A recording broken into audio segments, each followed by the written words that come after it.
A Critique of Obscene Wealth by Richard Wolff. Wherever and whenever obscenely rich people existed, they always protected their wealth and their privileges that come with it from the majority of non-wealthy people working for them and around them. Emperors, kings, czars, as well as masters of huge slave plantations, lords of big feudal manors, and major shareholders and top executives of capitalist megacorporations did so partly by the use of brute force or through the exercise of power and bribery.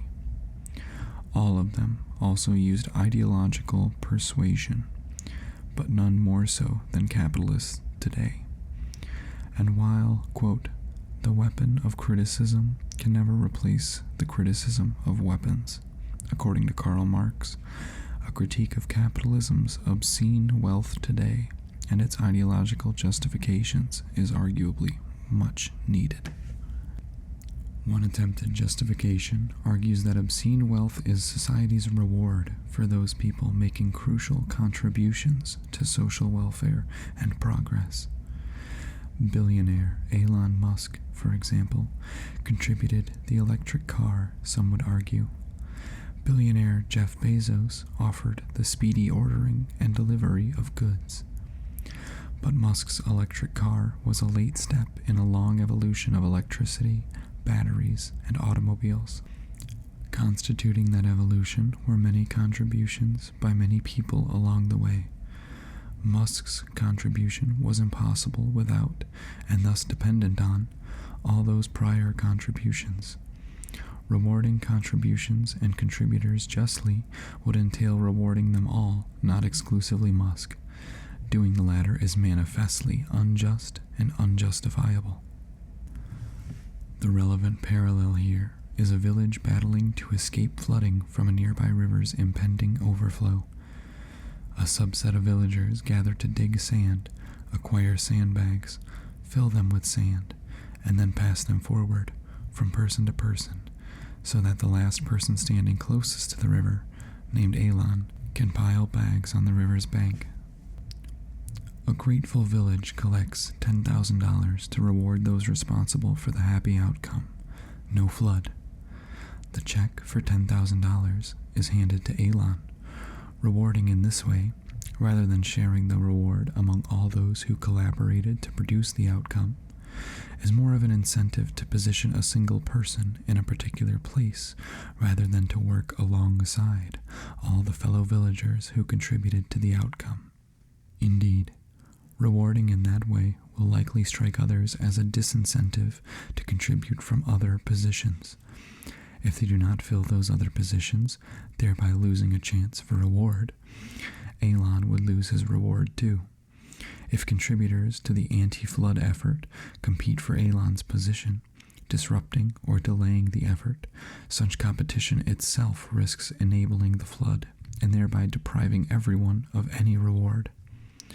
The village would do better to distribute the collected $10,000 to reward all villagers who collaborated in preventing the flood.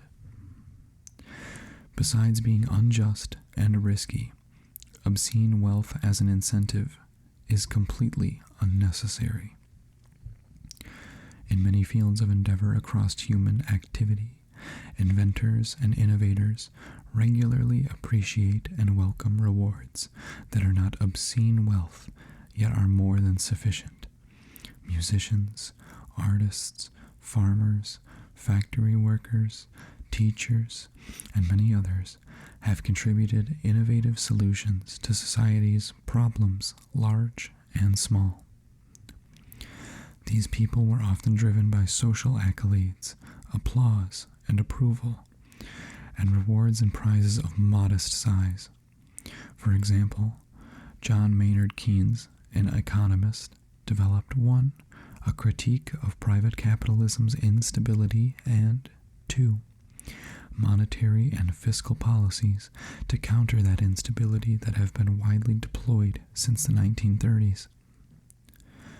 His work's contribution to society was immense, yet his financial rewards were very modest in comparison to the billions gathered by entrepreneurs like Musk and Bezos.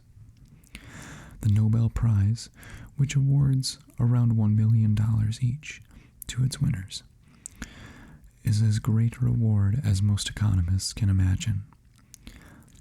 Likewise, Ludwig van Beethoven and Wolfgang Amadeus Mozart, Louis Pasteur and Albert Einstein, and countless other major contributors to modern life were not especially driven by any prospect of obscene wealth, nor did they obtain it during their lifetime.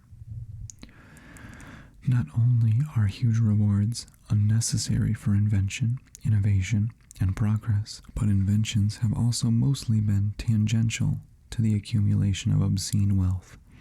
It is capitalism that enables such wealth now, as did feudalism and slavery in the past. Often the inventor is ignored, swindled, or otherwise left far behind by a different person who is driven by and seeks to gather obscene wealth. That person mobilizes a capitalist enterprise to monopolize the production or use of what was newly invented for other reasons. Good connections, family wealth, political influence, bribery, corruption, and countless other factors combine to enable persons other than inventors to quote-unquote capitalize on someone else's invention. In capitalism, monopolizing on an invention offers far better chances to amass obscene wealth than inventing something ever did or does. Amalgamating diverse small shops into one big store with departments plus mail-order catalogs to include an ever wider number of commodities enabled economies of scale. This model, in turn, enabled American chains of department stores like Sears to profitably lower prices and accumulate obscene wealth. The Walton family took economies of scale further by importing China's low-wage outputs to run an even bigger chain of department stores, Walmart. Bezos took that model yet another step further via Amazon, becoming a department store for nearly everything and delivering products to customers almost anywhere quickly via the internet. Billions were thus amassed via a sequence of small steps. None of these ideas or concepts were great new inventions. All were market monopolies operated long enough to amass billions before the next step transferred that opportunity to others. Amassing obscene wealth also clashes with democracy. There is a reason why calls for equality so often accompany calls for democracy. Members of communities that tolerate vast inequalities of wealth and income quickly discover that the rich use their wealth to block, manipulate, or destroy any democracy that arises. For example, they have always understood that universal or even widespread suffrage risks a non-wealthy majority voting to undo society's wealth inequality.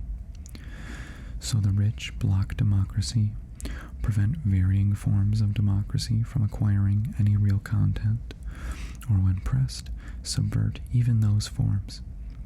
Fresh from huge increases in U.S. wealth inequality, the rich nonetheless abet the Republican Party's anti-democratic electoral claims and maneuvers, tolerate the party's restrictions on mass voting, and fight particularly hard even against the modestly progressive tax dimensions of President Joe Biden's Build Back Better proposals. Elon Musk, Jeff Bezos, and other U.S. billionaires decide alone and unaccountably how to spend hundreds of billions. The decisions of a few hundred bring economic development to some regions, industries, and enterprises, and lead to the economic decline of other regions. The many millions of people affected by those spending decisions are excluded from participating in making them. Those millions of people lack the economic and social power wielded by unaccountable, obscenely wealthy tiny minorities. That is the opposite of democracy. The obscenely rich have also used the power they yield from their wealth to successfully undo taxes threatening their obscene wealth or its dynastic transmission through inheritance. One of many possible examples is the federal estate tax in the United States. From 1942 to 1976, estates over $60,000 were subject to an estate tax rate of 77%. Nowadays, estates of up to $23.4 million for married couples are exempt from estate taxes, while estates above that are taxed at a 40% rate. The obscenely rich have thus driven the U.S. economy and society further from anything remotely resembling a quote-unquote level playing field. Today, children of the obscenely rich have myriad advantages compared to all other children. These advantages were secured by how their rich parents changed their nation's estate tax system. Their children will likely use their inherited wealth to perpetuate the system. The obscenely rich, via real estate holdings, such as Donald Trump, exhibit another remarkable anti-democratic quality. Their wealth is derived from a demography where growing populations choose to live and work. If those populations choose to live and work somewhere else, then the real estate owners in that location can become obscenely rich. They did nothing to the land they own to become wealthy. Other people's location decisions did that in the context of U.S. capitalism's institutionalization of private property and markets. The resulting obscene wealth inequality is unwanted by big majorities, according to recent U.S. polls. That contradiction between what capitalism delivers and what most people want pervades U.S. capitalism more these days than ever. Finally, obscene wealth flaunts its disregard for the law. From the Panama to the Pandora Papers, among other sources, we know that the obscenely wealthy are also active in tax havens, hiding their wealth from tax authorities, law courts, public opinion, and spouses. Their wealth not only buys the laws and regulations enabling legal tax evasion, it also buys global tolerance of tax havens, increasingly located inside the United States, in states such as South Dakota, Nevada, and Delaware. Thus, nearly everywhere in the capitalist world, the non-wealthy pay more in taxes and suffer public service deficits caused by the tax evasions of the obscenely wealthy. Unjust, unnecessary, and undemocratic, extreme wealth must and does strive to secure global capitalism's support and sustenance. The considerable success of these means to secure wealth has now led to the increasing criticism of capitalism. The existing system produces an economic inequality so extreme that it reacts back to jeopardize both obscene wealth and the system itself. At that, George Wilhelm Friedrich Hegel and Marx would smile.